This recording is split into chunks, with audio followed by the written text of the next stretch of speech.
Baik, wasalna ila aqsamil kalam bi'tibari madlulihi. Bada an takallamna an ma'na al-kalam wa ma hiya aqsamuhu wal an sanatakallam taqsimul kalam aidan bi'tibar madlulihi, bi ma'na bi'tibari maqsudihi. Al-madlul bi ma'na al-maqsud. Wal kalamu yanqasimu ila amrin wa nahyin wa khabarin wa istikhbarin wa yanqasimu aidan ila tamannin wa ardin wa qasamin. Al-kalam bi'tibar madlul, berdasarkan madlulnya. Kalau kemarin itu berdasarkan penyusunnya, yaitu isim, fi'il, dan huruf. Sekarang pembagian berdasarkan madlul. Madlul bimana makna, madmun. Ya, dia dibagi menjadi amr wa nahi. Apa itu amr, apa nahi, kita akan lihat nanti. Wa khabarin wa istikhbar. Khabar wa istikhbar. Istikhbar bimana istifham. Wa yanqasimu aidan ila tamannin, at-tamanni, ya, at-tamanni. Wa ardin, dan ardin. Ardin itu artinya penawaran, ya. Artinya penawaran atau ajakan. Wa qasamin, dan sumpah, al-halaf. Al-qasam mana sumpah. Lamma faragal musannifu min dzikri aqsamil kalam bi'tibari ma yatarakkabu minhu. Lamma, tatkala, faragul musannif, penulis selesai, faraga bimana intaha. Setelah penulis selesai min dzikri, dari penyebutan tentang aqsamil kalam, pembagian kalam, bi'tibar, berdasarkan ma yatarakkabu minhu, berdasarkan penyusunnya. Jadi setelah penulis membahas pembagian kalam berdasarkan penyusunnya, yaitu isim, fi'il, dan huruf.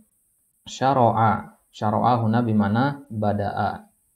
Ya, syara'a di sini artinya bada'a. Syara'a fi dzikri aqsamihi bi'tibari madlulihi. Maka penulis akan memulai menyebut tentang pembahasan pembagian kalam berdasarkan maknanya. Pembagian kalam berdasarkan isinya, pembagian kalam berdasarkan kandungannya. Itu arti madlul. Ya, antum bisa memahaminya bahwasanya dalam dalam ilmu ushul fikih ada istilah yang ada 3 istilah mustaq dari kata dalil. Ya, kita punya kata ad-dalil. Kita juga punya kata al-istidlal. Yang pertama al-istidlal dulu, ya. Al-istidlal. Kemudian ad-dalil. Kemudian kita punya ad-dilalah. Ini satu akar kata semuanya. Kemudian sekarang kita punya al-madlul. Taib. Jadi ada 4 istilah dalam ilmu ushul fikih yang sering diulang-ulang. Itu al-istidlal, ad-dalil, ad-dilalah, dan al-madlul. Apa itu istidlal? Itu talabud dalil. Ini sudah kita bahas. Ketika kita mencari dalil untuk suatu permasalahan atau kita menentukan mana yang rajih dari dalil-dalil yang ada, itu dinamakan istidlal.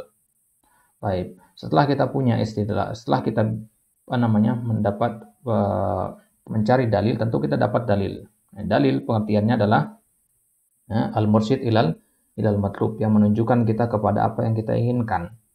Jadi istidlal itu perbuatannya, dalil itu alatnya. Kemudian ad-dilalah itu adalah makna yang menjebatani antara dalil dan madlul. Ya. Jadi untuk sampai dari dalil untuk sampai kepada madlul, kita butuh kepada dilalah. Jadi dilalah ini alat untuk bisa untuk memahami apa madlul dari dalil tersebut.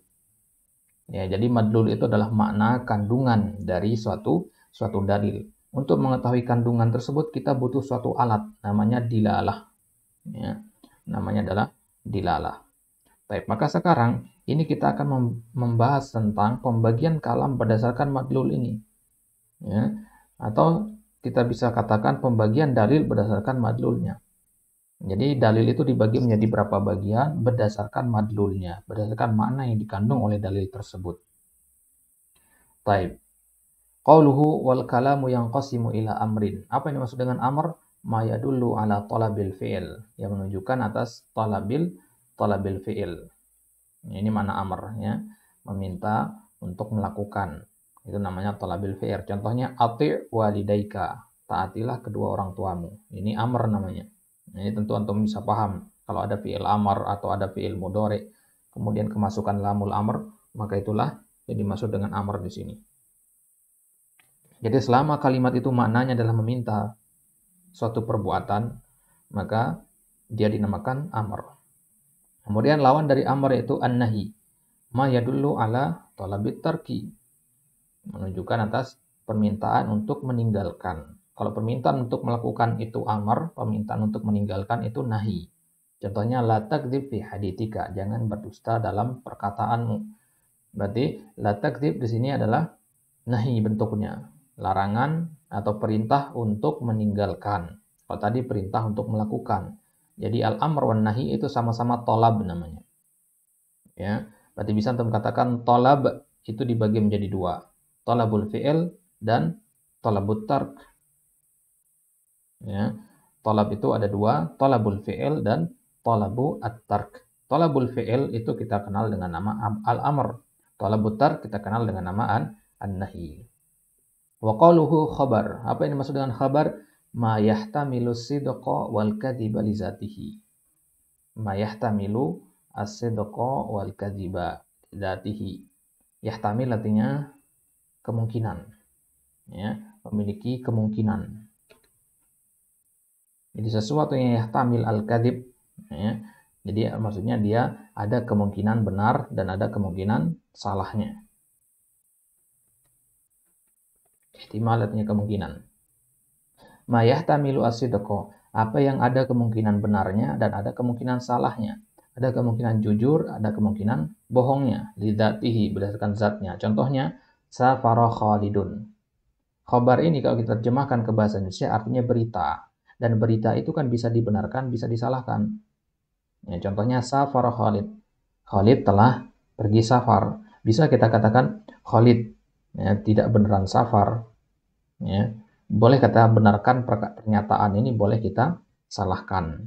Ya, bisa bernilai positif, bisa bernilai negatif perkataan ini. Ini dinamakan khabar. Tapi kalau Anda mengatakan bacalah, bisa untuk menilai pernyataan tersebut dengan benar atau salah? Nggak bisa.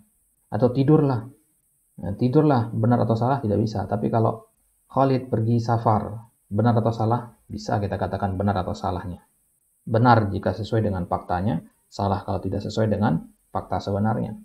Nah, ini dinamakan khabar. Jadi khabar itu ada kemungkinan benar, ada kemungkinan salahnya. Bisa antum katakan dia jujur, bisa antum katakan dia dusta. Bisa antum katakan dia benar, bisa antum katakan dia salah. Ada dua kemungkinan di situ, khabar. Karena khabar artinya berita. Ya, itulah hadis-hadis Nabi, ya, dan asar-asar para sahabat itu dinamakan khabar. Jadi ada kemungkinan benar, ada kemungkinan bohong. Ya, hadis Nabi kok ada kemungkinan bohong, itulah yang dimaksud dengan hadis maudhu, hadis dhaif dan seterusnya. Ya, karena hadis Nabi itu ada yang harus diterima, ada yang harus dibuang. Hadis yang dibuang itulah adalah khabar yang kadzib. Yang harus diterima itulah khabar yang shadiq. Ya, baik. Wa qauluhu wastikhbar. Istikhbar itu sama dengan istifham. Ya, talabu al-faham, talabul khabar. Ai talabu al-ilmi bi syai'in lam yakun ma'luman min qabl. Meminta pengetahuan terhadap sesuatu yang tadinya dia tidak ketahui. Contohnya, hal fahimtal mas'alata? Apakah kamu paham permasalahan ini? Ini kan pertanyaan. Jadi bahasa lainnya istikhbar itu adalah pertanyaan. Kita meminta pengetahuan, meminta suatu kebenaran yang sebelumnya tidak kita ketahui. Misalkan antum nggak tahu 5 kali 5, antum tanya, "Akhi, 5 kali 5 berapa?" Nah, pernyataan antum 5 kali 5 berapa? Itu dinamakan istikhbar. Ya. Jadi kalam Allah dalam Al-Qur'an nanti ada yang bentuknya istifham, ya. Ada yang bentuknya pertanyaan, ya. Misalkan ara'aital ladzi yukadzibu biddin. Ini kan pertanyaan bentuknya. Ya. Yang bentuknya pertanyaan seperti ini dinamakan istikhbar. Hanya saja al-aghrad atau tujuan dari istikhbar Allah dalam Al-Quran itu ada bermacam-macam. Ada 8 macam, nanti insyaAllah akan kita bahas. Baik. Wa yanqasimu aidan ila tamannin. Apa itu tamanni? yaitu talabus syai' al-mahbub alladzi la yurja husuluhu imma likaunihi mustahilan au ba'idul manal. Juga pembagian yang selanjutnya, ya, jadi pembagian yang pertama tadi apa? Pembagian yang pertama amar, nahi, dan khobar serta istikhbar. Ini pembagian pertama. Pembagian yang kedua dibagi menjadi tamanni, ardi, dan qasam. Apa itu tamanni? Talabus syai' al-mahbub. Meminta sesuatu yang dia kendaki, mengharapkan sesuatu yang dia cintai, sesuatu yang didamba-dambakan begitu. Alladzi la yurja husuluhu, yang tidak bisa diharapkan terjadinya. Tidak diharapkan bisa terjadi. Kenapa? Imma likaunihi mustahilan, entah karena dia memang mustahil untuk terwujud, au ba'idul manal, atau memang susah untuk terwujud. Mungkin untuk terwujud tapi susah sekali untuk terwujud. Ya. Contohnya misalkan yang mustahil, laitas syababa ya'udu yauman. Andai saja masa muda itu bisa kembali pada suatu hari nanti. Kan nggak mungkin. Nggak mungkin bisa kembali lagi masa muda itu. Maka pernyataan laitas syababa ya'udu yauman ini adalah disebut tamanni. Tamanni itu adalah mengharapkan sesuatu yang mustahil. Au ba'idul manal, atau jauh untuk bisa didapatkan. Maksudnya sulit, ya. Ba'idul manal artinya sulit diraih, sulit untuk diraih atau diwujudkan. Waqauli munqatir raja, seperti pernyataan orang yang putus asa. Munqatir raja artinya putus asa. Laita li malan fa hujja bihi. Andai saja saya punya harta yang bisa saya gunakan untuk berhaji. Ya, mungkin nggak dia punya harta untuk bisa berhaji, meskipun semiskin apapun dia, tapi ada kemungkinan dia mendapatkan harta untuk berhaji. Ini dinamakan tamanni. Ya, beda dengan dalam ilmu nahwu, ya. Kalau dalam ilmu nahwu ini dinamakan taraji, ya. Beda itu. Ini kita bahas, ini ilmu balaghah atau adab itu. Kalau dia mengatakan tamanni, itu maksudnya sesuatu yang mustahil atau sesuatu yang mungkin untuk diraih tapi sulit. Ya. Misalkan dia ada orang miskin, kemudian dia berharap naik haji, dia mengatakan laita li malan fa hujja bihi. Baik, wadih insyaallah, ya. Baik. Ini makna dari tamanni, mengharapkan sesuatu yang mustahil atau sesuatu yang sulit untuk diraih. Wa qalihi wa ardin. Selanjutnya, pembagian yang selanjutnya setelah tamanni ada ard. Ard artinya penawaran. Bisukunir ra. Huwa talab birifkin, yaitu at-talabu birifkin, meminta sesuatu dengan lemah lembut, dengan kelembutan. Nahu ala tanzila indana. Ya, andai saja engkau mau turun di sisi kami, maksudnya mampir, ya. Tanzil di sini mampir. Ini perkataan kepada musafir. Ya, perkataan kepada musafir sedang lewat di rumahnya, si pemilik rumah mengatakan, ya, wahai musafir, andai saja coba kamu mau mampir di tempat kami, ya.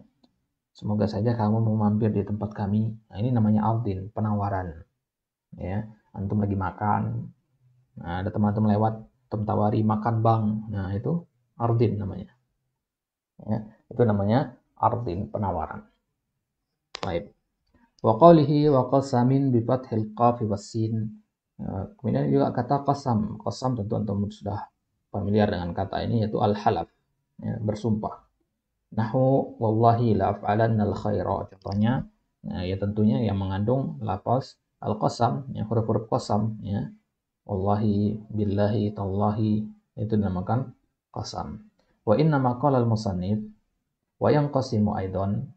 Kenapa penulis ini tadi mengatakan wa yanqasimu aidan? Coba kita kembali lagi. Ya. Di sini wa yanqasimu aidan.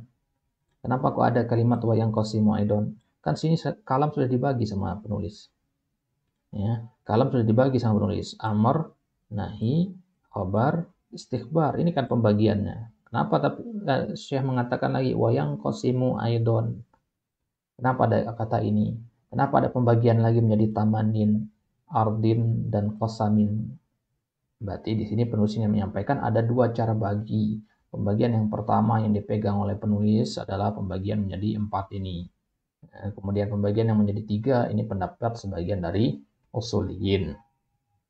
Baik. Maka jawabannya kita katakan, kenapa musannif mengatakan wa yanqasimu aidan ma'anna ma qablahu ma ba'dahu taqsimun wahidun. Padahal yang sebelum dan setelahnya itu juga satu pembagian hitungannya. Isyaratun ila anna minal usuliyin man ittasara ala taqsimil awal. Di sini penulis ingin menyampaikan bahwasanya dari kalangan al-usuliyin ada para usuliyin yang mencukupkan dengan pembagian yang pertama saja. Iktasara bimana iktafa ya, mencukupkan. Ada yang mencukupkan dengan pembagian yang pertama saja. Wa annahu yaruddu alaihi at-taqsimus tsani wa annal jami' taqsimun wahid. Wa annahu yaruddu alaihi at-taqsim ats-tsani. Bahwasanya Imam Al-Juwaini di sini membalas pembagian yang kedua. Jadi beliau nggak memilih pendapat pembagian yang kedua, beliau menginginkan pendapat yang pertama. Wa annal jami'a taqsimun wahid. Padahal sebenarnya kedua pembagian ini adalah pembagian yang dihitung satu. Ya, dihitung satu maksudnya apa? Maksudnya sama maknanya. Ya, pembagian yang sama saja maknanya. Karena kalau antum perhatikan baik-baik di sini, tamanni, ardin, wa qasam itu juga bagian dari khabar dan istikhbar. Ya, bagiannya. Jadi sebenarnya itu pembagian yang tidak perlu dibagi lagi karena sudah cukup pembagian yang pertama. Baik. Wa hunaka taqsimun akhsar min hada. Bercara mengatakan ada pembagian lain yang akhsar, yang lebih ringkas. Akhsar dari kata mukhtasar ya, lebih ringkas. Ada pembagian lain yang lebih ringkas dari ini. Kama indal balagiyin, sebagaimana di kalangan para ahli balaghah, yaitu al-kalam qisman. Bahwasanya kalam itu ada dua, khabar dan insya. Dan ini adalah pengertian yang paling masyhur. Pengertian yang kita sebut di atas tadi itu jarang kita dapati. Ya. Yang maksudnya di kalangan Syafi'i. Pembagian yang dua ini banyak kita dapati dalam kitab-kitab usul. Ya, pembagian kalam menjadi dua, khabar dan insya. Ya. Khabar apa? Khabar tadi ya, mayahtamilu as-sidqa wal kadhib, yang ada kemungkinan benar dan salahnya. Itu khabar. Kalau insya berarti lawannya, yaitu yang tidak ada kemungkinan benar atau salahnya. Faqaulika uktub, contoh kita katakan tulislah. Tulislah, tidak bisa untuk mengatakan pernyataan ini benar atau salah, nggak bisa. Ya. Li'anna maddulahu la yahsulu illa bitalaffudzi bihi. Karena mana dari kata uktub ini atau mana dari insya la yahsul illa bitalaffudz bihi, tidak akan terjadi kecuali dengan melafazkannya. Tapi kalau khabar dengan tulisan cukup. Ya. Khabar itu dengan tulisan cukup, tapi kalau insya harus diucapkan, dibaca uktub. Ya. Fala yuqalu innahu saduqa au kadhiba. Maka tidak kita katakan dia jujur atau dia bohong kalau bentuknya insya. Wa minal insya al-amru wan nahyu wal istifham wat tamanni wa minhu al-ardu. Di antara insya adalah amar, nahi, istifham, tamanni dan al-ard. Ini bentuk dari insya. Wa hadha huwa al-insya'ut talabi. Ini namanya insya'ut talabi. Ya, sebagian ulama menamakan insya' talabi ini dengan nama khabar. Wa minhul qasam wa huwa al-insya' ghairut talabi. Kemudian ada insya' ghairut talabi, di antaranya adalah khabar. Jadi kalau kita bagi bagian ini, dan ini adalah pembagian yang dipakai oleh Syekh Utsaimin ya. Atau bisa lihat di Al-Usul, min al-Usul. Lihat di sini. Ya. Pembagian kalam berdasarkan dia bisa disifati jujur atau tidak, benar atau salah, itu dibagi menjadi dua, khabar dan insya. Khabar itu yang bisa disifati dengan jujur atau salah. Tapi kalau insya tidak bisa. Dan insya, diantara insya itu ada dibagi menjadi dua, insya tolabi sama insya ghairu tolabi. Ya. Insya yang tolabi itu al-amru wan nahyu. Insya ghairu tolabi ya khabar. Ya, jadi agak beda pembagian ya kan? Agak beda pembagian sama Al-Imam Al-Juwaini di sini. Baik. Jadi nanti silahkan untuk bikinkan mind mappingnya dari kitab ini, dari syarah Syekh Fauzan di sini. Bisa untuk bikinkan mind mappingnya di situ, nanti bikinkan bagan-bagannya agar lebih jelas lagi. Maka kita ulang lagi, pembagian kalam yang lebih ringkas di kalangan ahli balaghah adalah pembagian kalam menjadi dua, khabar dan insya. Khabar sudah selesai pembahasannya tadi, insya Insya itu dibagi menjadi dua, insya talabi sama insya gueru talabi. Ya. Insya talabi, ini dia insya talabi. Al-amru, wal nahyu, wal istifham, wa tamanni, ya. Al-ardu, ini namanya insya talabi. Kemudian insya gueru talabi, ya. Insya gueru talabi contohnya al-qasam. Ini insya gueru talabi. Baik. Wa ahmu hadhil anwa al-amru wan nahyu wa sayatil kalamu fihima insyaallah wa amma baqiyatul anwa fala yatarattabu 'alaiha fil usul kabiru faidatin wallahu a'lam. Baik. Dan yang paling penting dari pembagian-pembagian ini adalah yang pertama dan yang kedua, al-amru dan an-nahyu. Adapun istifham, tamanni, dan al-ardu, al-qasam itu tidak dibahas dalam usul fikih karena faidahnya tidak terlalu menonjol. Ya, penting dia tapi tidak terlalu menonjol. Cukup dengan ilmu balaghah saja bisa paham antum. Maka untuk bisa mengetahui apa itu istifham, tamanni, ard, qasam, itu silakan rujuk kepada kitab-kitab balaghah. Ya, kitab-kitab bahasa. Ya, karena di usul fikih dia hanya akan membahas al-amru dan an-nahyu saja. Karena itu yang akan paling jelas faedahnya nanti. Kemudian aqsamul kalam bi'tibar istimalihi. Dan sekarang pembagian kalam berdasarkan penggunaannya. Istimal artinya penggunaan. Wa ta'riful haqiqati wal majaz, dan pengertian haqiqah dan majaz. Berarti dari judul ini bisa Anda simpulkan bahwasanya kalam dibagi menjadi dua berdasarkan penggunaannya. Menjadi haqiqah dan majaz. Ya, kalam haqiqah dan kalam majaz. Apa maksudnya? Wa min wajhin akhar yang qasimu ila haqiqatin wa majaz. Dari sisi yang lain, kalam itu dibagi menjadi haqiqah dan majaz. Fal haqiqatu ma baqiya fil istimali ala mawdu'ihi. Yang haqiqah ma baqiya, apa yang tetap dalam penggunaannya ala mawdu'ihi, pada tempatnya. Ya, diam di tempat dia. Kata itu diciptakan seperti itu dan digunakan untuk makna itu. Misalkan Anda mendengar kata singa. Apa yang Anda pahami dari kata singa? Ya, hewan buas. Ya, kalau Anda mengatakan saya melihat singa di Ragunan, itu namanya kalam hakiki atau kalam hakikoh. Ya. Tapi kalau Anda mengatakan saya melihat singa di atas mimbar, nah itu kalam majaz namanya. Karena antum sudah memalingkan kalam tersebut maknanya dari perkataan hakiki menjadi makna yang lain. Wakila mastu'mila fi mastuliha alaihi minal mukhatabah. Pengertian hakikoh yang kedua adalah suatu kalam yang digunakan fima ustuliha alaih. Ya, dalam hal-hal yang memang dia diperuntukkan untuk hal tersebut. Dia diistilahkan untuk hal tersebut. Dia dibuat untuk hal tersebut. Minal mukhatabah. Ya, dari mukhatabah, dari percakapan. Wal majaz ma tujawwiza an maudu'ihi. Dan majaz itu apa yang melewati posisi aslinya. Sesuatu yang melewati batasannya. Itu yang dimaksud dengan majaz. Karena majaz itu secara, nanti akan kita lihat ya, secara maknanya secara terperinci. Sekarang kita terjemahkan cepat saja. Wal haqiqatu imma lughawiyatun wa imma syar'iyyatun wa imma urfiyah. Haqiqah itu ada kemungkinan lughawiyah, syar'iyyah atau urfiyah. Haqiqah lughawiyah, haqiqah syar'iyyah, dan haqiqah urfiyah.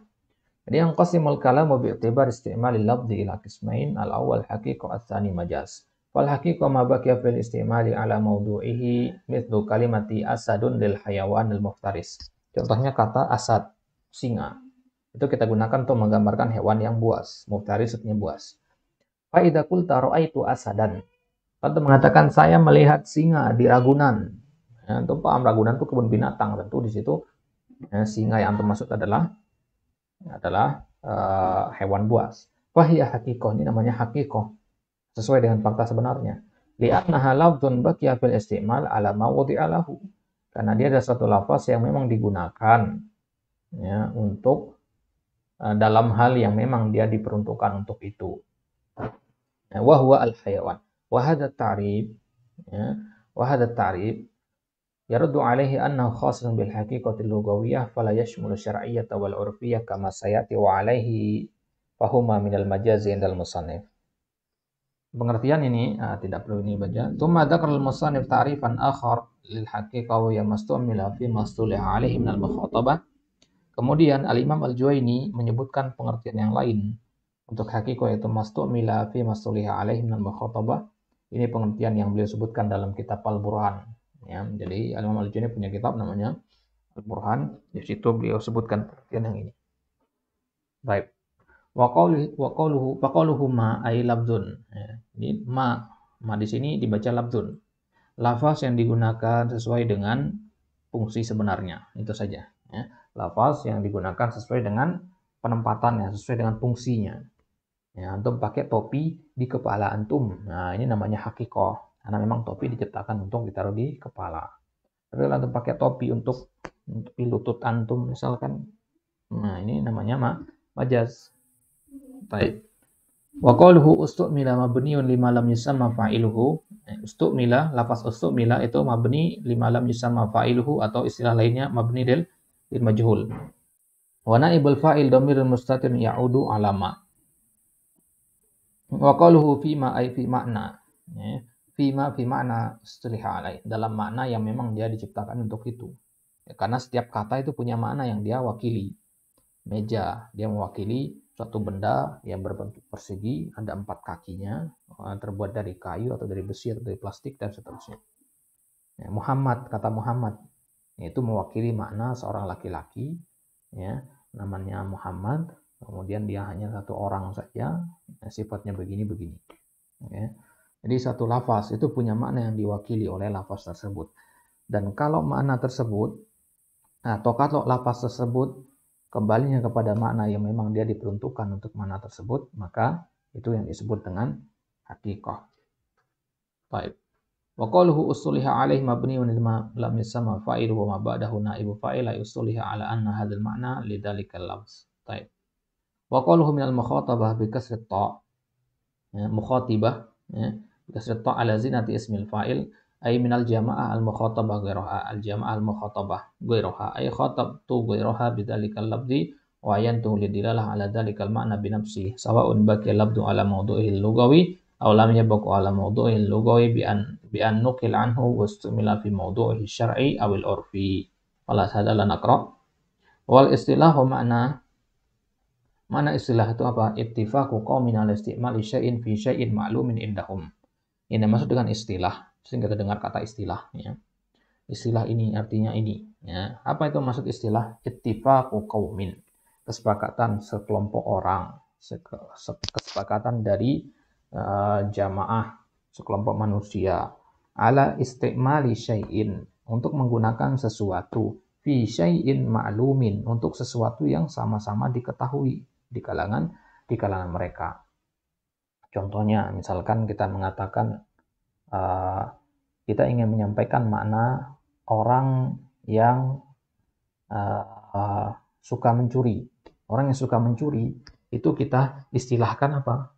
Orang yang suka mencuri kita istilahkan dengan si tangan panjang. Ya.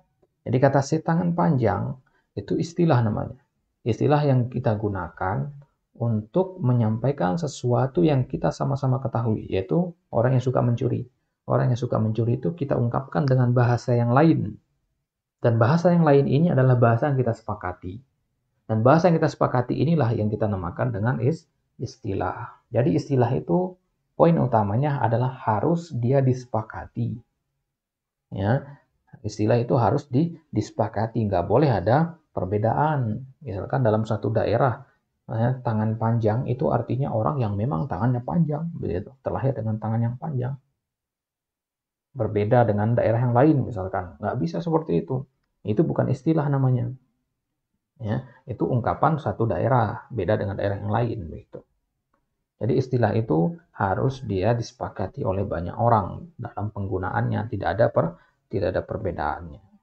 Maka terkadang para ulama terutama ulama fikih, ya, al-fuqaha, mereka banyak terjadi perbedaan pendapat disebabkan perbedaan istilah. Perbedaan mereka dalam memahami istilah. Misalkan dalam mengusap kepala ketika berwudu. Batasan mengusap kepala itu sampai mana? Apakah hanya cukup rambut depan ini saja atau sampai belakang, sampai tengkuk? Apakah airnya harus meresap sampai kulit kepala atau cukup bagian atas rambut saja? Ya. Kenapa kok bisa ada perbedaan pendapat seperti itu? Bahkan disebutkan dalam Fathul Bari itu ada 6 pendapat tata cara mengusap rambut ketika berwudu, dan perbedaan itu kembali kepada perbedaan mereka dalam istilah tentang kepala. Bagaimana mereka mengartikan kepala? Kalau antum artikan kepala itu batasannya adalah tempat tu'man batus sya'ar, dari tumbuhnya rambut sampai belakang, maka berarti ketika berwudu antum harus mengusap dari depan sampai belakang, begitu seterusnya. Jadi perbedaan pendapat itu timbul karena perbedaan dalam memahami istilah. Baik, katifaki ahli syar'i ala istimal salah. Contohnya, kalau kita ngomong dalam ruang lingkup syariat, yaitu perbedaan para ulama dan para fuqaha dalam penggunaan kata salah. Ya, kata as-salah, ya, fit ta'abbudi lillahi ta'ala bi af'alin wa aqwalin awwaluha takbir wa akhiruha at-taslim. Kalau kita berbicara dengan para fuqaha, kita sebutkan kata as-salah, maka yang mereka pahami adalah at-ta'abbud lillah bi af'alin wa aqwalin awwaluha takbir wa akhiruha at-taslim. Ya, muftatahatun bit takbir wa mukhtatamatan bit taslim. Itu kalau kita ngomong bersama dengan ahli syara' al-fuqaha. Wattifaqu ahli lughah ala istimal salah bi ma'na du'a. Tapi kalau kita ngomong dengan ahli lughah, kita dapati kata ad-du'a dalam kitab-kitab lughah, dalam kitab nahwu, adab dan seterusnya, maka kita dapati mana doa di situ berbeda, mana salah di situ berbeda, itu bi ma'na ad-du'a wa hakadha ad-daba inda ahli al-'urf. Begitu juga kalau kita ngomong dengan ahli al-'urf. Ahli al-'urf itu orang yang ahli al-'urf itu ya masyarakat awam ya. Tutlaku ala zawatil arba. Yang dimaksud dengan ad-dabah di kalangan mereka adalah zawatil arba. Orang pahamnya kalau kita menyebutkan kata ad-dabah, dabah itu sebenarnya artinya hewan melata ya. Ya. Tapi kalau kita sebutkan ad-dabah di kalangan manusia, kalangan orang banyak, mereka pahamnya ad-dabah itu zawatil arba, yang punya 4 kaki. Ya. Yang punya 4 kaki, kuda, sapi, kambing. Ya. Itu dinamakan ad-dabah menurut pemahaman manusia.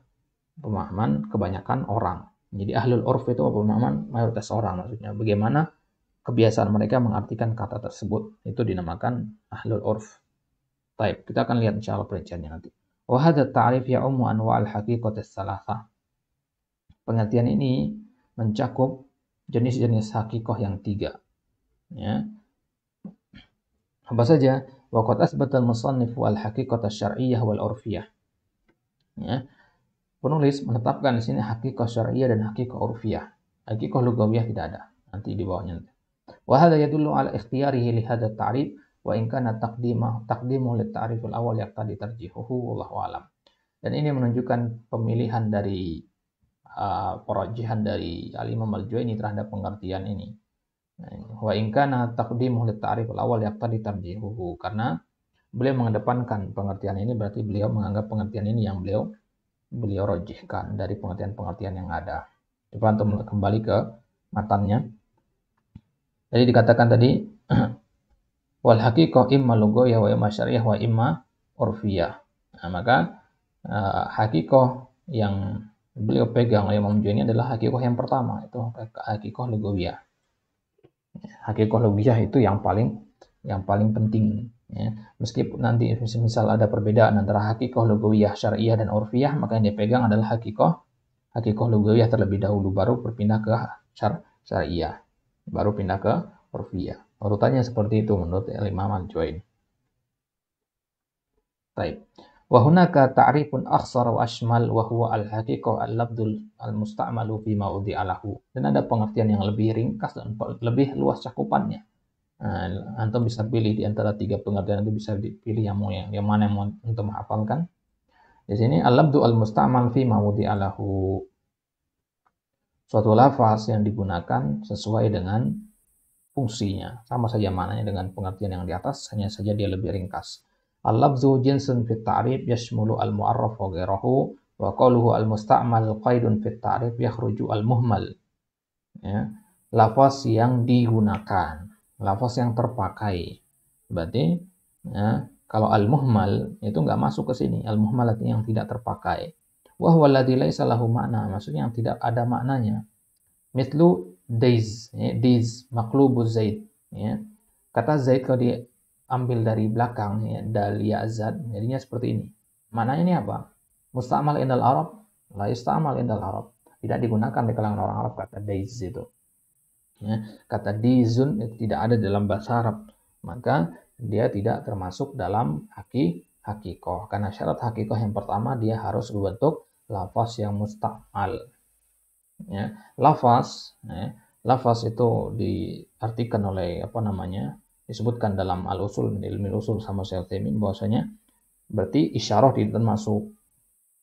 Ya, isyarah itu tidak termasuk. Begitu juga meskipun dia mafhum, isyarah itu meskipun dia mafhum dia tidak termasuk kepada lafaz. Lafaz itu labudda an yakuna mantuqan bihi, harus dia berbentuk suara yang diucapkan, harus dilafazkan. Jadi al-musta'mal fi mawdi'a lahu artinya dia digunakan memiliki makna dalam bahasa Arab. Adapun kata days yaitu yang kebalikan dari kata zaid, maka kata yang seperti ini tidak dibahas, tidak termasuk pembahasan hakikoh. Wa qawluhu fi ma wudi'a lahu qaid tsani, ya. Batasan yang kedua, ya, yakhruju al-majaz. Yaitu kata al-majaz. Karena al-majaz fi ma wudi'a li ghairihi. Li'anna al-majaz fi ghairi ma wudi'a lahu, yang diletakkan untuk selainnya. Tsumma dzakal musannif anal haqiqata salah satu anwa. Kemudian Al-Imam Al-Juwaini menyebutkan bahwasanya hakikoh itu ada 3, hakikoh lugawiyah, hakikoh syar'iyyah, dan hakikoh urfiyah. Kita lihat satu persatu. Hakikoh lugawiyah wa hiya lafzu al-musta'mal fi ma wudi'a lahu fil lughah. Ya, lafaz yang digunakan sesuai dengan fungsinya dalam bahasa. Bagaimana fungsinya dalam bahasa, seperti itu dia digunakan. Contohnya kata asyam. Asyam fil lughah bimana al-imsak. Ya, asyam secara bahasa artinya adalah al-imsak. Maka ketika kita katakan siam artinya imsak, maka itu namanya hakikoh lughawiyah. Misalkan di ayat tentang kisah Maryam dari situ, inni nadartu lirrahmani shauma. Ya, sungguh aku bernazar kepada Rabbku untuk berpuasa. Nah, berpuasa di sini ya, maksudnya adalah puasa apa? Berpuasa secara hakikoh lugawiyah bimana al-imsak. Nanti asyam dalam kisah Maryam itu adalah bimana al-imsak anil kalam, tidak berbicara. Baik, contohnya qala an-nabi az-Zabyani, an-nabi az-Zabyani ini salah seorang penyair, beliau mengatakan khailun siyamun wa khailun ghairu shaimah tahtal ajaji wa ukhra ta'luqul lujuma. Khailun siam, dikatakan khailun siam, khail artinya kuda yang berpuasa, bukan kuda yang ditahan, yang diikat, dan kuda yang ghairu shaimah, yang tidak diikat. Berarti kata shaimah, kata siam di sini yang dimaksud oleh an-nabi adalah hakikoh lugawiyahnya. Maka syair ini akan kacau maknanya kalau antum artikan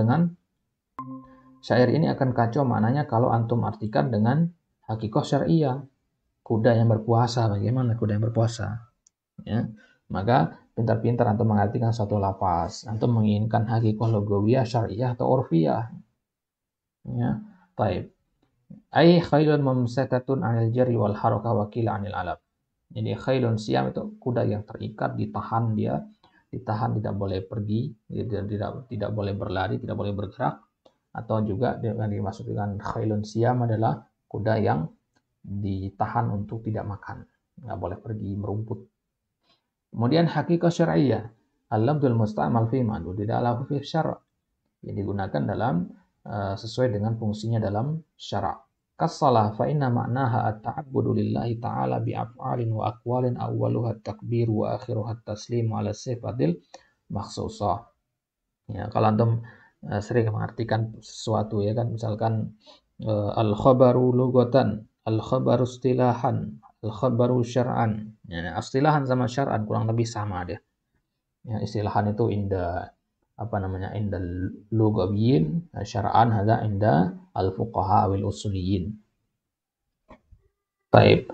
Jadi kalau kita ngomong dalam konteks fikih, konteks ilmu agama, ketika antum mengatakan as-shalah, maka yang orang pahami adalah ibadah salat, ya, yang terdiri dari perkataan, perbuatan, diawali dengan takbir, diakhiri dengan salam. Ya, itu yang orang pahami kalau antum mengatakan salat. Ya, kalau dalam ruang lingkup ilmu fikih atau ilmu usul fikih. Baik. Haqiqah urfiyah, kemudian yang ketiga haqiqah urfiyah, wahya al-labdu al-musta'mal fi mawdi'a lahu fil urf. Yaitu lafaz yang dipakai sesuai dengan fungsinya dalam urf. Urf artinya kebiasaan, al-adah, wahya nau'an, urfiyah amah dan urfiyah khasah. Urfiyah amah wahya ma ta'arafa alaihi amatu ahlul urf. Sesuai dengan namanya tentu yang lebih luas cakupannya. Urfiyah amah artinya adat kebiasaan yang meluas, yang merata. Mitlu labdul dabah, contohnya kata dabah. Ad-dabah itu kalau kita terjemahkan artinya hewan melata. Bahya fil lughah, kalau kita melihat secara bahasa, dabah itu artinya ismun likulli ma yadibbu 'alal ardi. Semua hewan yang melata di atas bumi, ya, itu dinamakan yang berjalan di atas bumi. Ya, dabah yadibbu atau dabah yadubu itu artinya berjalan di atas bumi. Maka semua yang berjalan di atas bumi dinamakan dabah. Ya, berarti manusia juga termasuk dabah. Wa ma min dabatin fil ardi illa wa 'alallahi rizquha.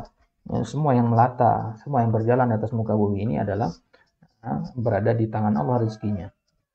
Baik. Nah, itu kalau kita mengartikan dabah secara bahasa. Ghairu annal 'urf khassasahu bidawatil arba, akan tetapi kebiasaan atau apa kita katakan istilah masyarakat itu mengartikan dabah itu khusus untuk yang berkaki empat saja, maka manusia tidak masuk. Berarti ayat yang tadi yang kita baca, wa ma min dabatin fil ardi illa wa 'alallahi rizquha, dan tidak ada seekor dabah pun, maka kata dabah di situ memiliki dua makna tergantung dari sisi mana antum melihatnya. Kalau antum dabah artikan dari sisi lughah, maka manusia termasuk di situ. Tapi kalau antum artikan dari sisi urf, maka yang termasuk di situ ruang lingkupnya lebih kecil, yaitu hewan-hewan yang berkaki empat saja. Kemudian urfiyah yang kedua, urfiyah yang sifatnya khasah. Dia dikenal meluas, tapi tidak seluas urfiyah amah tadi. Wahya ma ta'arafa alaihi ba'dut tawa'ib minal alfaz. Itu yang lafaz-lafaz yang dikenal oleh golongan banyak golongan, banyak kaum gitu, ya. Tapi tidak sebanyak yang tadi. Allati wada'uha lima'nan indahum, yang mereka meletakkan lafaz ini, ya, sesuai dengan yang mereka pahami. Misal kata al-jazam fil lughah, cara bahasa al-jazam artinya al-qata', memotong. Ya, kalau secara bahasa Anda mengatakan jazamtu al-qalam, bimana qata'tu al-qalam. Hada fil lughah. Wa indan nahwiyyin naw'un minal i'rab. Itu kalau antum ngomong bersama ahli bahasa. Tapi kalau antum ngomong bersama orang yang spesialisnya di nahwu, atau mengatakan jazam, mereka akan paham al-jazam bermakna alamat i'rab. Ya, alamat i'rab. Jadi, nah ini yang dinamakan urfiyah khassah. Urfiyah khassah itu ke golongan yang lebih kecil. Contohnya ahli nahwu saja, ahli bahasa saja, ahli fikih saja, begitu. Nah, contoh yang lain tadi ad-du'a tadi, antum mengatakan ad-du'a kepada ahli fikih, mereka akan paham ad-du'a itu as-shalah itu pahamnya adalah ibadah yang diawali dengan takbir, diakhiri dengan salam. Tapi kalau antum ngomong dengan ahli lughah, maka as-shalah bimana ad-du'a. Nah, kalau antum mengatakan as-salatu 'alan nabi, ma mana hada? Enggak mungkin antum artikan dengan makna syara' di situ. As-salatu 'alan nabi antum artikan dengan makna lughah di situ. Di mana ad-du'a 'alan nabi. Ya, kita antum mengatakan innallaha wa malaikatahu yusholluna 'alan nabi. Sungguhnya Allah dan malaikatnya bersalawat atas nabi. Kalau antum artikan yushollun dengan salat yang antum artikan dengan secara syariat di situ, maka antum artikan bagaimana Allah dan para malaikatnya menunaikan salat yang diawali dengan takbir, diakhiri dengan salam kepada Nabi. Salat kepada Nabi kan tidak masuk akal maknanya. Tidak masuk akal maknanya. Itu karena salah mengartikan dari sisi syariat. Padahal di situ kita mengartikan dari sisi bahasa. Itulah kenapa kita katakan tadi Nah, hakikat yang pertama dalam mengartikan suatu lafaz itu adalah pilih hakikat lugawiyah. Itulah kenapa ketika antum menghafal ta'rif-ta'rif, pengertian-pengertian selalu antum awali dengan lugotan. Antum menghafalkan pengertian ini, lugotan. Kenapa enggak urfan atau syara'an dulu, tapi logotan dulu? Karena dia yang paling luas cakupannya. Kalau antum paham makna suatu kata secara logo, maka kemungkinan besar antum akan paham makna secara istilah atau secara syara'nya. Baik. Fal haqiqatul urfiyyah al-'amma, haqiqah urfiyah yang sifatnya umum, hiyallati lam yata'ayyan naqiluha minal ma'na lugawi. Ya, lam yata'ayyan naqiluha minal ma'na lugawi. Urfiah yang amah itu tidak diambil dari bahasa. Ya. Urfiah amah itu murni diambil dari sesuai dengan ini dia. Patokannya ke sini dia. Dawatil arba. Ya. Ini kalau urfiah amah, dia patokannya ke makna urf, bukan ke makna lugoh. Itu kalau urfiah amah. Tapi kalau urfiah khossah lawannya. Urfiah khossah itu ngambilnya ke makna lugoh. Ya, ngambilnya ke makna lugoh, bukan ke makna an-nahwiyin. Jelas ya, kecuali kalau kita ngomong sama ahli nahwu ya. Tapi kalau kita bicara biasa saja, misalkan antum mengatakan tiba-tiba antum ngomong al-jazm, maka Anda paham al-jazm di situ mana al-qata'. Kecuali kalau kita lagi ngomong masalah nahwu, kemudian antum mengatakan jazm, nah itu baru. Jadi dia muqayyad. Tapi dalam bentuk mutlak, maka anak akan paham bahwasanya jazm yang disebutkan maknanya adalah al-qata'. Kapan dia bermakna nau'un minal i'rab atau alamah min alamatil i'rab?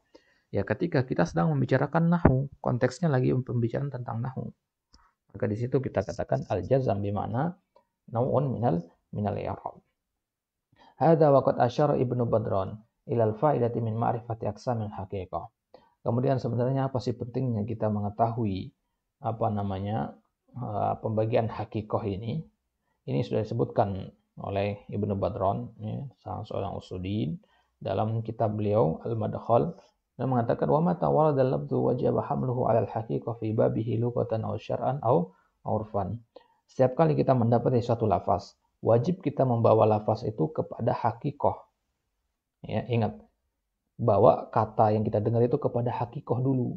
Ketika antum mendengar ana mengatakan saya melihat singa, maka yang terbayang pertama kali di kepala antum itu adalah hewan buas. Nggak boleh antum artikan dengan laki-laki yang pemberani, yang sama pemberaninya seperti seolah-olah dia seekor singa. Nggak boleh. Jadi pertama kali mendengar perkataan, satu lafaz, antum wajib membawa perkataan tersebut kepada makna hakikohnya. Dan hakikoh yang mana yang kita maksudkan? Ya Ibnu Badran menyebutkan lugotan, wa syar'an, wa urfan. Bawa kemana lugoh. Kalau bawa kemana lugoh nggak pantas, nggak nyocok, nggak nyambung kalimatnya, bawa kemana syar'an. Bawa kemana syar'an tidak pantas, tidak cocok juga, tidak nyambung dengan kalimatnya, tidak nyambung dengan konteksnya, maka bawa kemana urfan. Taib. Hadza ma yata'allaqu bil haqiqah wa ammal majaz faqad arrafahu biqoulihi ma tujuwiza an mawdu'ihi faqaulihi ma tujuwiza bidhammi ta'i wal jim wa tasydidul wawi maksuratan mabniun lima lam yusamma fa'iluhu. Jadi kalau dikatakan mabniun lima lam yusamma fa'iluhu, ini istilah ulama-ulama mutaqaddimin untuk menyebutkan mabni lil majhul ya. Wa yasihu fathu ta'i mabniyan lil fa'il. Boleh kita katakan ma tajawwaza ya. Boleh dibaca ma tajawwaza, boleh dikatakan ma tujuwiza. Ay ma tu'addiya bihi an mawdu'ihi fanuqila fil isti'mal an ma'nahu al-asli ila ma'nahu al-majazi. Wa mithaluhu ra'aitu asadan yarmi. Kalau kita mengatakan saya melihat singa sedang melempar. Maka di sini nggak mungkin kita katakan singa adalah hewan yang hewan buas ya, gimana sih nggak mau melempar ya. Maka fa kalimatu asad tu'addiya biha an mawdu'ihal awal. Maka kata asad di sini di kalimat ini ya, dia dipalingkan dari posisi pertama. Ya, apa posisi pertama atau makna pertamanya? Al hayawan al muftaris wa nukilat ila rajulis syuja. Sekarang kalau antum artikan asad dengan makna, antum artikan asad di sini dengan makna apa tadi makna lugawi. Makna lugawinya asad itu apa? Al-hayawan al-muftaris. Dan nggak nyambung dia. Maka kita katakan dari perkataan Ibnu Badran tadi, kalau diartikan dengan lugah nggak nyocok, maka pindah ke syara'an. Tapi asad kan nggak ada pengertian secara syara', maka pindah kepada mana urf. Dan urf masyarakat mengatakan singa itu adalah konotasinya untuk laki-laki yang pemberani. Baik, berarti di sini ra'aitu asadan yarmi bimana ra'aitu rajulan syuja'an yarmi. Baik. Wa hadha ta'rif mabniyun 'ala at-ta'rif al-awwal lil haqiqah wa huwa ma baqiya fil istimal 'ala mawdu'ihi wa amma 'ala at-ta'rif ats-tsani lil haqiqah fa yakunu al-majaz mastumila fi ghairi masdari 'alaihi min al-mukhatibah wa 'ala at-ta'rif alladhi dzakarnahu yakunu al-majaz al-lafz al-musta'mal fi ghairi ma wudi'a lahu wa hadha awdah. Maka pengertian yang lebih jelas menurut pensyarah di sini adalah majaz itu pengertiannya ini. Al-lafzul musta'mal fi ghairi ma wudi'a lahu. Ya, ini pengertian majaz. Itu kalau antum mengartikan hakikoh dengan hakikoh dengan apa tadi? Mana tulisannya di sini? Al-lafzu al-musta'mal fi ma wudi'a lahu. Bukan yang itu. Al-lafzu al-musta'mal fi ma wudi'a lahu. Ya. Jadi ini adalah pengertian yang lebih tepat, lebih ringkas dan lebih luas cakupannya. Jadi ini adalah pengertian hakikoh. Kalau untuk mengartikan al-hakikoh adalah al-labdu al-musta'mal fi mawdi'a lahu, maka untuk mengartikan al-majaz dengan al-labdu al-musta'mal fi ghairi mawdi'a lahu. Wa hadza wallahu a'lam. Baik, sampai sini ada yang mau tanyakan? Tafadhol.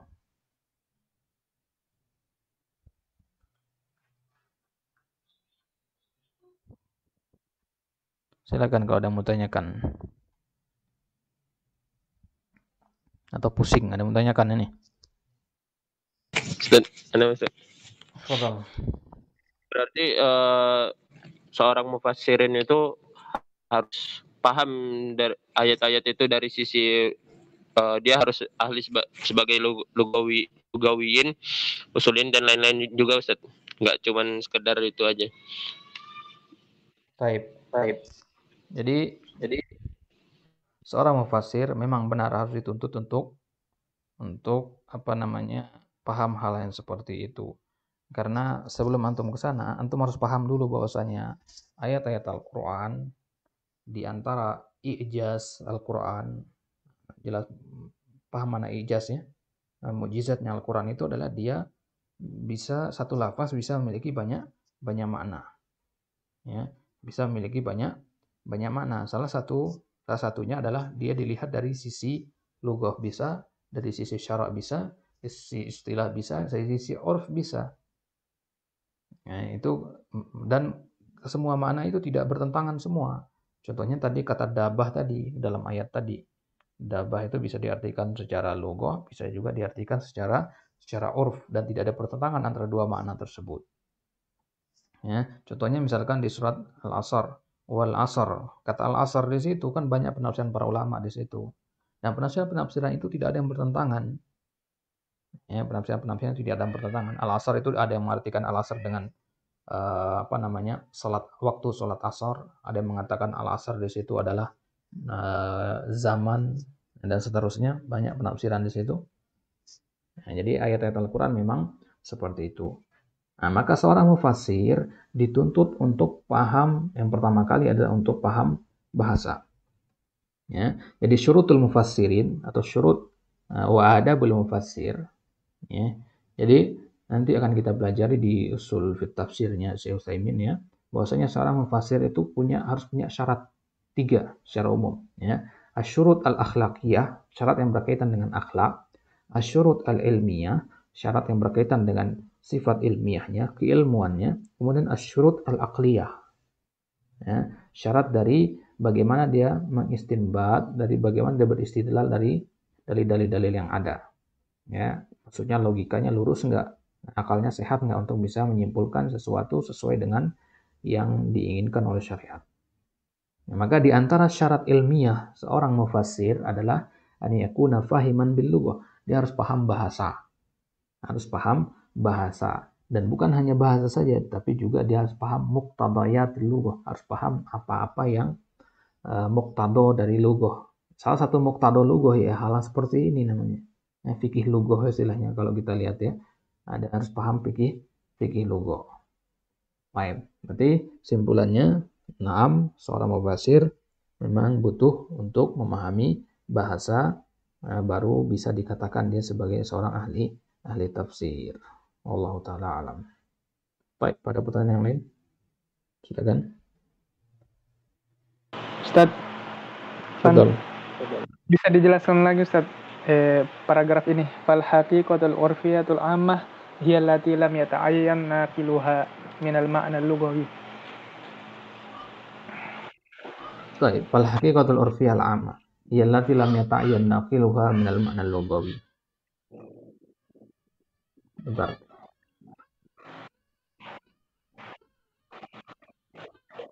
Baik.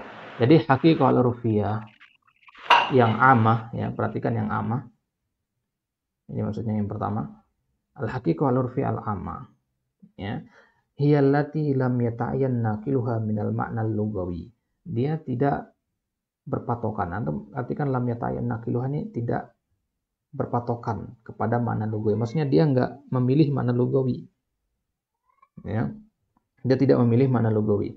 Karena ketika contohnya antum mengatakan ad-dabah ya, ketika antum mengatakan ad-dabah, maka kalau dari urfiyah amah kata ad-dabah itu patokannya bukan ke lughah, bukan ke yang ini.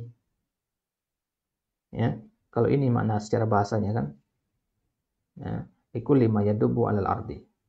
Ini pengertian dabah secara lughah dan bukan yang ini yang dimaksudkan oleh urfiyah amah. Patokannya bukan ke sini, tapi ke pengertian selanjutnya yaitu zawatil arba. Nah, jadi urfiyah amah patokannya adalah kepada makna secara urf, bukan makna secara lughah, itu maksudnya. Jadi ketika contohnya misalkan dabah, kalau urfiyah amah yang maksud dengan dabah adalah zawatul arba, bukan yang ini. Ya, bukan yang ini dimaksudkan oleh urfiyah amah. Kenapa? Karena lughah ya, lughah dengan urf itu berbeda. Yang tadi kan ada haqiqah urfiyah sama haqiqah lughawiyah. Haqiqah lughawiyah bukan yang itu yang dimaksudkan dalam paragraf ini. Jadi ketika penulis mengatakan hiyallati lam yata'ayyan naqiluha, perhatikan di kalimat ini. Lam yata'ayyan naqiluha, maksudnya dia tidak berpatokan kepada makna lughawi. Haqiqah urfiyah enggak berpatokan kepada makna lughawi. Wal khassah aksuha, akan tetapi haqiqah urfiyah khassah yang kedua maksudnya. Yang ini ya. Haqiqah urfiyah khassah, ini dia patokannya ke lawan dari urfiyah amah. Kalau urfiyah amah berpatokan kepada makna urf, maka urfiyah khassah berpatokan kepada makna lughah. Ya, jadi gampangnya antum katakan saja begini. Ya. Urfiyah. Ya, urfiyah amah itu patokannya ke urf sesuai dengan namanya. Kemudian urfiyah khassah berpatokan ke lughah. Nah, ini jadi simpelnya seperti ini. Ini maksud dari paragraf ini. Urfiyah amah itu patokannya ke urf, bukan ke lughah. Urfiyah khassah sebaliknya, dia berpatokan ke lughah, bukan ke pendapat kelompok golongan, misalkan an-nahwiyin atau al-lughawiyin. Ya. Itu maksudnya. Ya, untuk pahami ini insyaallah jelas maksud dari paragraf ini. Jadi wal khassah aksuha maksudnya urfiyah khassah lawan dari urfiyah amah. Urfiyah amah patokannya kepada urf ya, kepada kesepakatan sekelompok orang. Tapi kalau urfiyah khassah dia malah ke lughah dia. Ya, contohnya kata al-jazm tadi. Ya. Kalau urfiyah khassah yang dimaksud dengan jazm itu adalah al-qata', bukan naun minal i'rab. Bukan itu yang dimaksud dengan urfiyah khassah. Ya. Jadi urf itu, haqiqah urfiyah itu nanti dia dibagi menjadi dua, amah dan khassah. Dan yang lebih banyak digunakan itu adalah yang amah. Ya. urfiyah ammah. Sebenarnya pembagian urfiyah menjadi dua seperti ini adalah pembagian yang la faidata fi.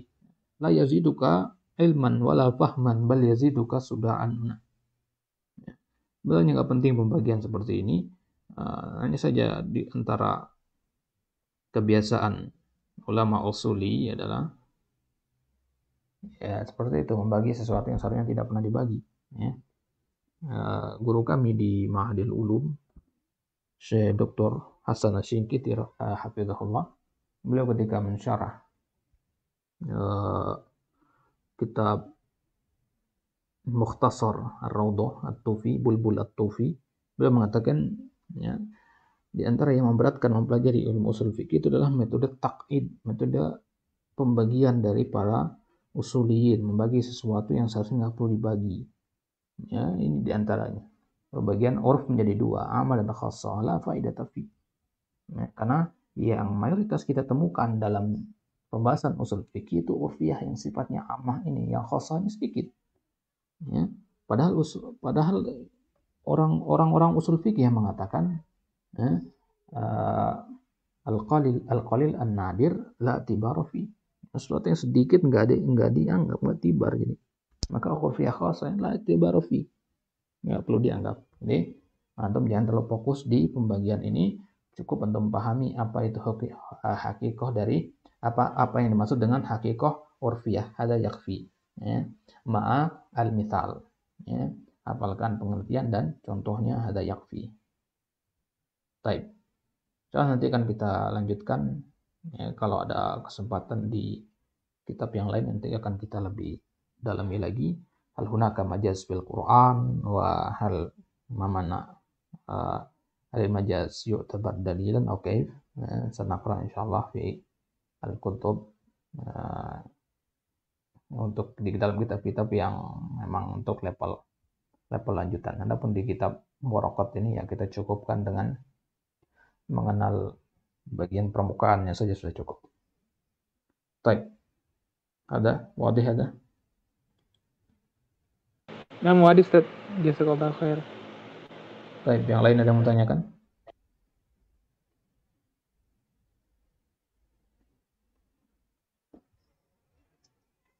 Baik, kita cukupkan sampai di sini ya. Ini untuk melengkapi penjelasan yang kemarin saja. Nah, insya Allah nanti pada pertemuan selanjutnya kita lanjutkan pembahasan tentang al-amr ya. Setelah ini baru kita masuk ke usul fikih yang sebenarnya. Ya. Pertemuan sekarang ini sama pertemuan kemarin, nah, pembagian kalam, hal yang berkaitan dengan kalam itu pembahasan yang apa ya? Yang nggak penting sebenarnya ya. Pembahasan yang nggak penting sebenarnya. Ya dikatakan penting juga penting. Tapi kalau dibandingkan dengan bab-bab yang lain, itu nggak terlalu penting pembahasan ini.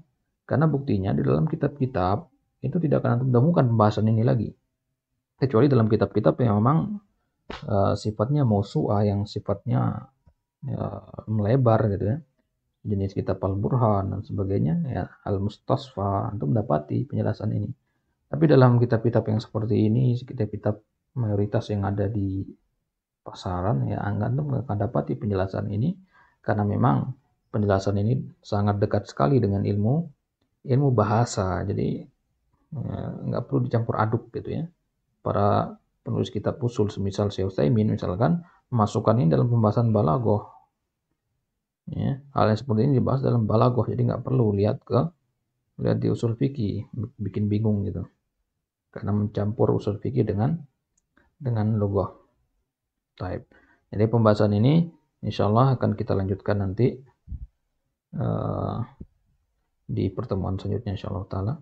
Kita baru membahas al-amr. Nah, di sini baru kita akan masuk ke usul fikih yang sebenarnya. Di pembahasan al-amr, an-nahyu dan seterusnya itu usul fikih yang sebenarnya. Taib. Hadza minni wa sallallahu ala nabiyina Muhammad wa ala alihi wa ashabihi wasallam. Kita tutup dengan doa kafatul majelis. Subhanakallahumma bihamdik asyhadu an la ilaha illa anta astaghfiruka wa atubu ilaik. Assalamualaikum warahmatullahi wabarakatuh. Waalaikumsalam warahmatullahi wabarakatuh.